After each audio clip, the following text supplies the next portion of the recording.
Hello, channel. Welcome back, everyone. Happy New Year.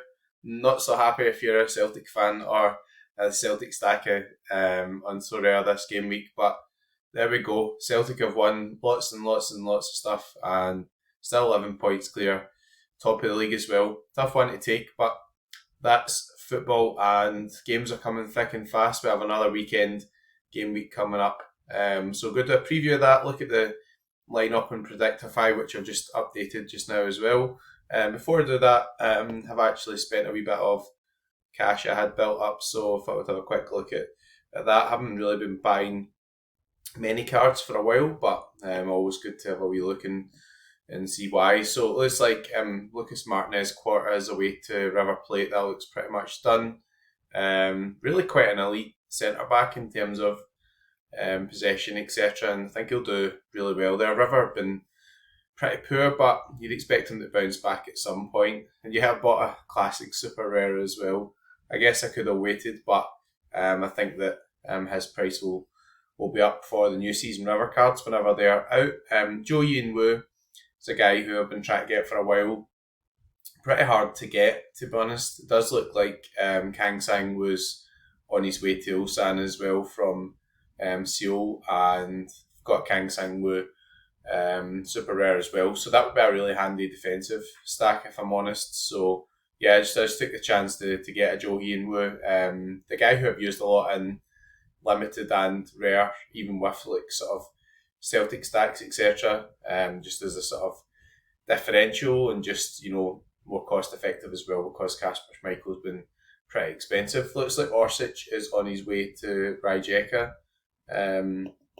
So I managed to get an in-season Trabzonspor one, which is quite good. I think it's a really good price. Used to score very well at Dynamo Zagreb. Pablo Solari was linked with Russia. Ronnie Edwards is away to QPR on loan, and the rest of the guys are just the crafts, etc. there as well. So anyways, on to the preview of the game week. So this is information from Sorare Probabilities as a paid service. This isn't my spreadsheet. I wish it was. I'd be quite proud of it if I'm honest, but well done to a gal. The information is really good. So we're going to be using this to have a look at the preview of the games for this weekend, and then have a look at the Celtic prediction, which I've just put up on Predictify. So Fenerbahce against Hatay Sport. I know there's been a lot of chatter on sort of Twitter, etc. I did contribute to it as well by my comments about the next midweek. I do get why Challenger people feel a bit hard done to this weekend, so they'll think there's plenty of Challenger games on, but there's not enough licensed teams for in-season to be open. So that's pretty rotten for the likes of like Fenerbahce, Galatasaray, Porto. There's good few Challenger games on, and yeah, there's not enough licensed teams. Everybody knew the rules on that. I do get that. The next game week, which obviously we're not discussing here, but next midweek there's 8 contender games on, 6 licensed teams from SPFL, and there's All-Star opened. I just think that's pretty dumb, to be honest. Like, why? Like, if you're going to open a region, open contender, like, why would you open All-Star for 8 contender games? But that's all I'm going to say on it. I don't want to dwell on it as if I'm being always accused of being a moaner or whatever, but it's always good to give Sorare feedback and aim towards improving. So Fenerbahce, best fixture overall, 3 XG, 62% clean sheet percentage, but I don't think Challenger open. Even Benfica are playing as well. Pretty harsh. Celtic against St Mirren, so contender is open. 2.62 XG, 66% clean sheet percentage. Hope this isn't the start of a bit of a turn for Celtic in terms of form. I mean, Celtic only lost 2 games in 2024, never lost a single home game, and one of those games lost in 2024 was Borussia Dortmund. So bear in mind, I also played like Feyenoord at Celtic Park, Leipzig and everything, draw against Atalanta away. That's really good form. Manchester City against West Ham, 2.6 XG, 41% clean sheet percentage. West Ham worryingly poor against Liverpool, though Liverpool are a top team. So there we go. On to Liverpool, 2.58 XG, 47% clean sheet percentage against Manchester United, as I call them sometimes. They're pretty poor, aren't they? I mean, you've got to give Andrew a bit of time, probably got to give him a window or two or maybe more than that to get his type of players in, but pretty ominous for Man United fans. We're expecting a bit of a bounce back from some of those poor performances, but Liverpool will just be too good for them, obviously. Top of the league, Salah's flying, yeah, it's going to be a tough one. So Liverpool, there'll be a lot of Liverpool stacks at home, let's put it that way. I'm still in, I think, managed to retain the entry in EPL Division 1. I'm not going to be doing much lineup selection on this video as well, because I've literally just had a chance to put up the Predictify. So with it being like obviously sort of holiday season, this is Thursday, you never remember what day of the week it is over Christmas and New Year, and deadline's 3 o'clock, so I'll be spending the morning actually selecting my teams, I think. But we'll have a quick look at it, sort of caps on things, so we'll maybe have a look at spreadsheets, see if there's anybody who stands out. Lyon against Montpellier, Galatasaray I mentioned earlier. Aston Villa against Leicester, pretty decent fixture for Aston Villa. Been really hit or miss this season. Interesting, I do have some Aston Villa limited cards, which haven't really won me anything, so no real surprise there. Although they're still in the Champions League and everything as well, so there we go. Marseille against Le Havre. Porto and Benfica, reasonable fixtures, so 2.25 XG and 2 XG respectively, and 54 and 44% clean sheet percentages. I don't know why Challenger's not open this weekend. I'll use Trubin in the under 23s or whatever. I think it should be open, even if it's with a lower tier of sort of cash payouts, etc. It's one of the rounds of games and it should be open. So Rangers against Hibernian, fair play. Rangers played very well today. But I say very well. Celtic were really poor. Rangers' game plan worked very well for sure, and Rangers deserved to win. Again, it'll be a tough game. Hibs are actually playing a lot better now, so this will be the test, I think, for Rangers. Celtic are still 11 points clear. Celtic won at Parkhead 3-0. Rangers won Ibrox 3-0, so those 11 points haven't been derived from the Celtic Rangers games. We'll come back to the overall prediction in a minute. Real Madrid playing against Valencia again. La Liga's not open, so a bit of a shame that. So I guess I'll be using the Real Madrid stack in All-Star, or probably be using some of the better guys. Maybe have a go at the under 23s. So that'll be the sort of tactical decision there, obviously. Nothing else really standing out. I guess Newcastle have been one of the form teams recently, picking up some really good performances, winning people divisions on the EPL side of things, and Tottenham are they're really hit and miss. Obviously they do things like beat Man City and everything, although they've been pretty poor, and our games have been really poor. So it's an interesting one. Newcastle quite capable of putting up big performances, and Fulham against Ipswich against pretty good fixture there as well. Okay, we'll have a quick look, because EPL is obviously one of the main shows in town at the moment, and I'm going to filter to the Premier League just to have a look specifically at those fixtures. So Man City, pretty good fixture against West Ham. You would imagine it will start firing at some point. Surely Kevin De Bruyne will start sort of getting a run of games as well. Liverpool do look like they've got the plum fixture, but remember, it's Liverpool Manchester United is a derby, and Celtic look like the plum fixture against Rangers this game week, and they always work out like that, but it is at Anfield as well. Aston Villa, good fixture. Newcastle, we mentioned there. Arsenal playing Brighton. Arsenal still doing pretty well overall. The Nwaneri and Lewis Skelly look real top talents, to be honest. So sometimes you get injuries and things, these guys just get their chance to come through, and if you want to send Kieran Tierney back to Celtic with his sick notes and stuff, then it's fine. Chelsea against Crystal Palace, 1.72 XG for Chelsea, 31% clean sheet percentage. That makes a lot of sense. I should just put Jorgensen in goal, honestly. I do own Sanchez and Jorgensen, but Jorgensen's better for me, but that's my own opinion. Bournemouth against Everton, and there as well. I've got Brentford against Southampton, so 1.44 XG for Brentford, 25% clean sheet percentage, but Southampton were pretty poor, and you've seen Brentford, they're struggling with injuries at the moment as well, but they've always got goals in them, so, I guess guys like Mbeumo, Vissa, Damsgaard, etc. will come into it for this game week as well. Might be some good ones in there for the Caps as well. So anyway, on to the Celtic prediction. This is on Predictify, which is obviously a predictor site. If you do want to sign up for this, use the Code McBrides, that would be much appreciated. Does help support the channel as well. There's obviously all round access for all the different regions, and you can also select contender only if you want to just follow mainly what I'm doing. Celtic, you'll have the K-League and everything coming back soon as well. So I think there'll be changes for this one. I really do. Just can't see how there won't be changes. First thing I'm going to do is change where my face is because somebody's typed all over it there. Thanks for that, Brutus, although it was me that actually replied there as well. So Casper Schmeichel, not anticipating any real sort of change there.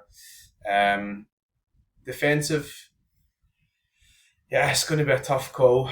Liam Scales is awful. I mean, one of the worst performances I've seen at Ibrox on a Celtic defender. I mean, just absolutely horrendous. All over the place, giving the ball away. Terrible. Really, really poor. If Trusty doesn't come back in after that, then he's well sitting on the bench for the rest of the season. I mean, I don't know. Like, honestly.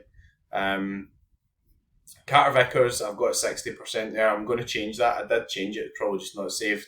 I think Carter Vickers probably 80%. Scales 20% on there.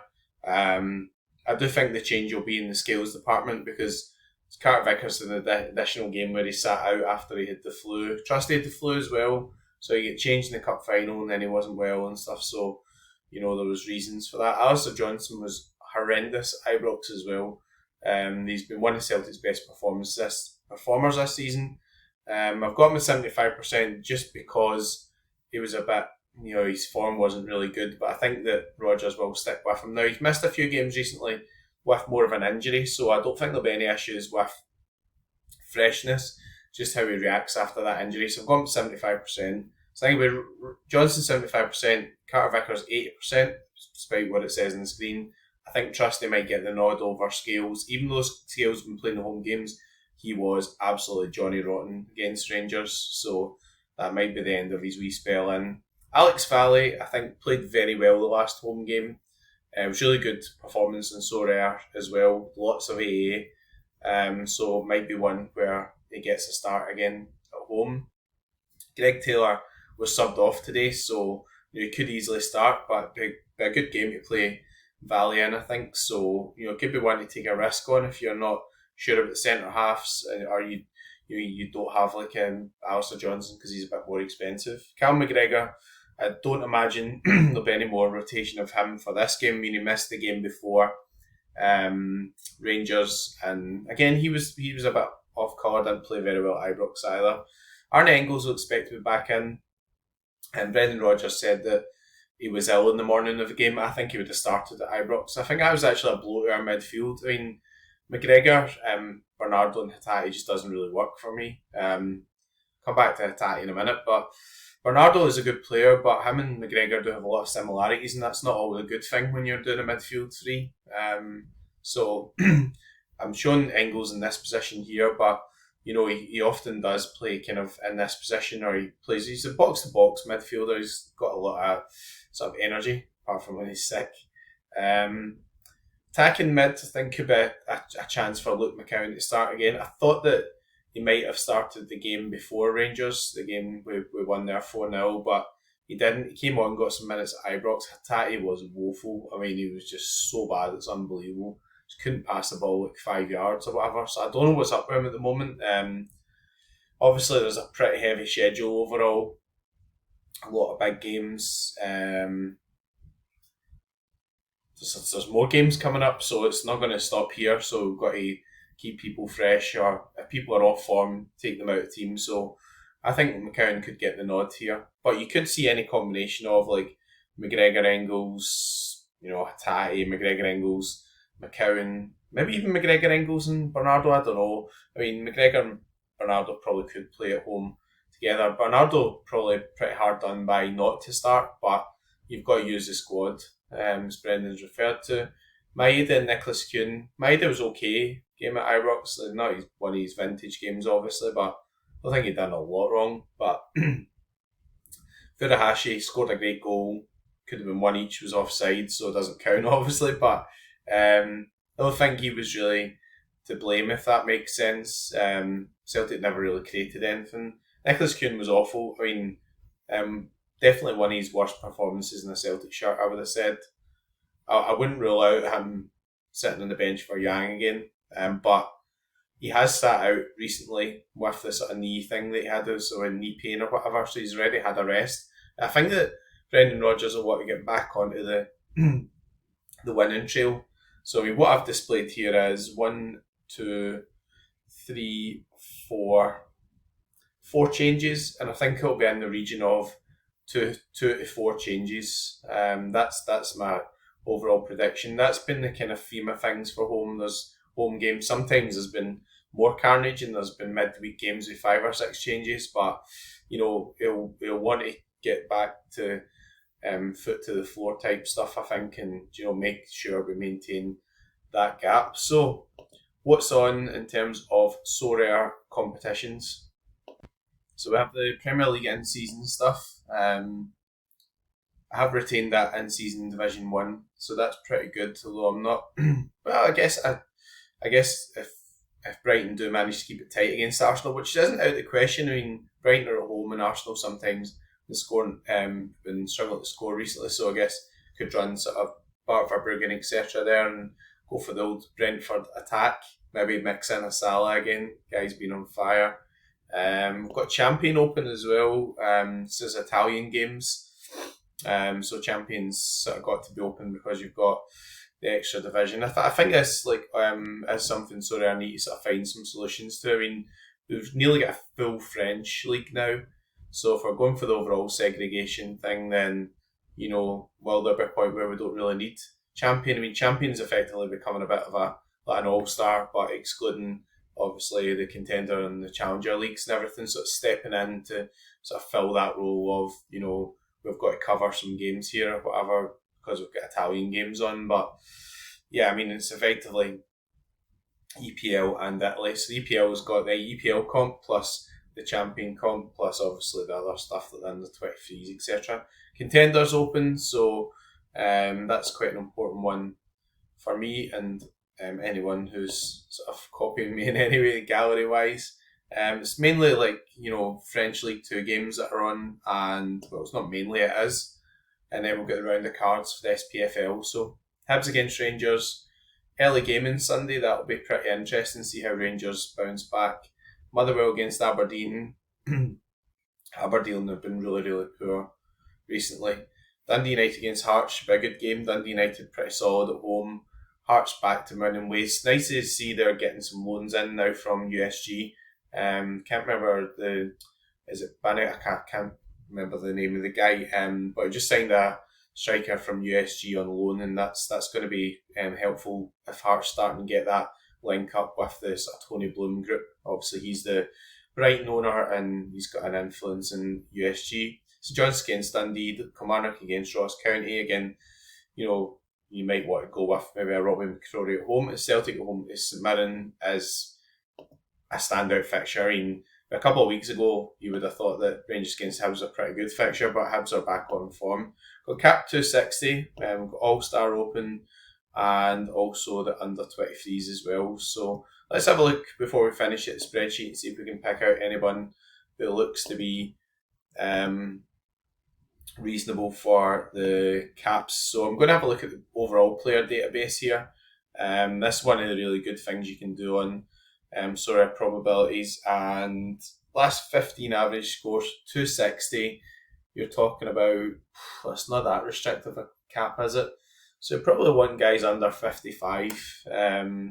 If you can get someone who's like a 0 last 15 who plays, then you're really laughing, because then you can just chuck in anybody you want, really. So in this sort of range, who sort of stands out?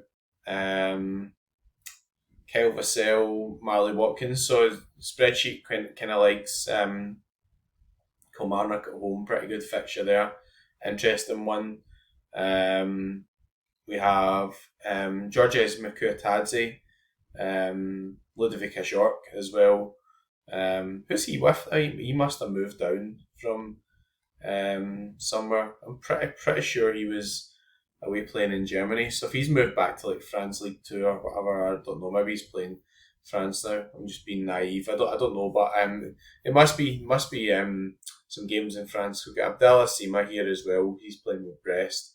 Samu Omrodian, really good player. So a pretty good fixture for Porto at home. Makes sense. Rodrigo for Real Madrid, obviously on the more expensive side as well. So anyways, let's do a similar thing with my own players and then we'll get things finished. As I said, I'm not going to be picking sort of or doing lineup selections just now. Just quite fresh after obviously the game finishing for Celtic and Rangers, etc. So Lovakovic, I think, is still injured. So Egri Bayat's last 15 of 39. Reasonable home game for Fenerbahce, so that's probably a decent shout. Courtois sneaks in the under 55 average. Interesting. Emi Martinez, last 15 of 44. I mean, if you've got a limited or whatever, that's a pretty good shout for Aston Villa at home. Trubin's not been averaging that high as well, so he sneaks in under the 55, which as I said is just my own sort of choice to put that in. Antonio Silva, I think, sounds like he's been quite heavily linked to Juventus. Get to the end of this as a bonus. I'll have a look through the Celtic squad and let you know what's happening or what I'm aware of regarding transfers. Jan-Nicholas Beste was actually linked to Leipzig. I'm not sure if he'll play in this game or not. Lucas Digne is always pretty good at home for Aston Villa as well. Milos Kerkez, really good. Average of 52 though, so it goes to show he has been pretty good. Kellenkamp, pretty interesting one. Anyone sticking out midfield wise? Florian Thauvin, interesting. Fabio Vieira missed out the last game, but apparently he's not getting recalled and should be back in the mix. Sebastian Szymanski's been playing rotten, but 46 last 15, so could be quite good for the Caps. Rodrigo, Ollie Watkins could be a shout. John Duran's suspended now, so Watkins was losing a bit of game time there, but 48 last 15 is pretty interesting. No one else really standing out there, I don't think. Morgan Rogers, I think, is also suspended. So, as I said, we promised we'd have a wee look at the Celtic lineup and go through and see what we're doing with transfers. So I'll do that before we end. So there we are, Celtic FC. Still 11 points clear. It's not a disaster, is it? You see there, Celtic FC transfers. Johnny Kenny's coming back, so he's coming back on loan. He was out on loan at Ireland. Bernabai is shown back at Celtic, but come back to him in a wee minute. So Celtic players, goalkeeper wise, Scott Bain just there for the homegrown rule in Scotland. Kasper Schmeichel has been excellent. I think Celtic have the option to extend him next season. He does look pretty happy, so I think he'll play on for next season. Maybe beyond, I don't know, 38, but he's in really good shape. Certainly better shape than me anyway. That would be hard, especially after Christmas. Sinisal was firmly the backup. Again, he was brought in maybe to nurture or be a future number one, but we haven't really seen him. One of the times where an opportunity to be played, I think he was injured, cup-wise and things, earlier rounds. Greg Taylor's out of contract. There was some links with Dynamo Zagreb. I don't really believe that. I mean, Greg Taylor, I think, is looking for a better contract at Celtic, and I don't think Dynamo Zagreb pay big wages, etc. So I think that's just mischievous news. Ralston's always been pretty reliable. Carter Vickers was linked with Leverkusen. He's a good defender, so I can kind of see why there's links there, but he's on a long contract.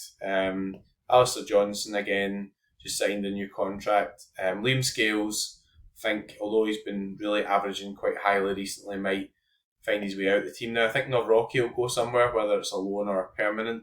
Just been out the picture.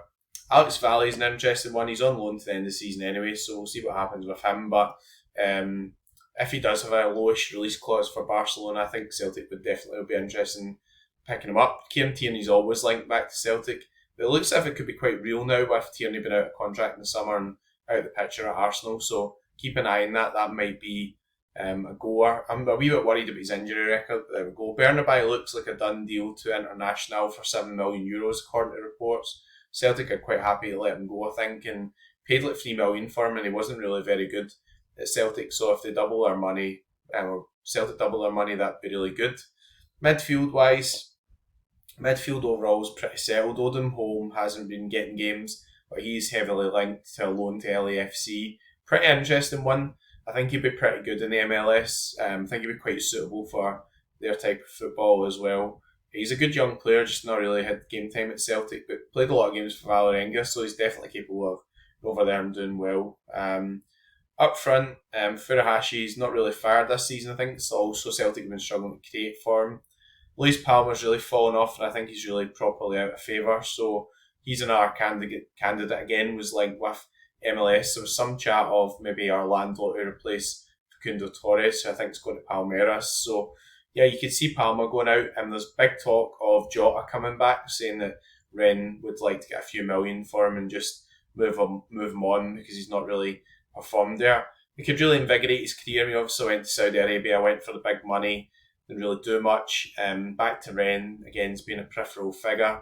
I would be a bit worried about wages because obviously his wages have escalated a lot since I've left Celtic. He'd have been a huge amount at Saudi Arabia, so I don't know if that's a goer or not. Ex-player always linked back. Feeling maybe Tierney's maybe more realistic. Greg Taylor's not been given or signed a new contract yet, so maybe there's some truth in that, there might be some incomings in the left back position, or maybe Celtic are just waiting for Bernabai to be confirmed so that they can formalise the plan. So anyway, that's us done. First video of the new year. Not a good, happy time to do it after getting beat 3-0 by Rangers, but off day for Celtic. Hopefully bounce back from SO5 perspective, and hopefully the video has helped. I'm away to change predictor 5 to 80% Carter Vickers now because I think he'll stay in. He's definitely been playing the best of Celtic defenders. And anyways, we'll end in customary fashion for the game week. Good luck and go for it.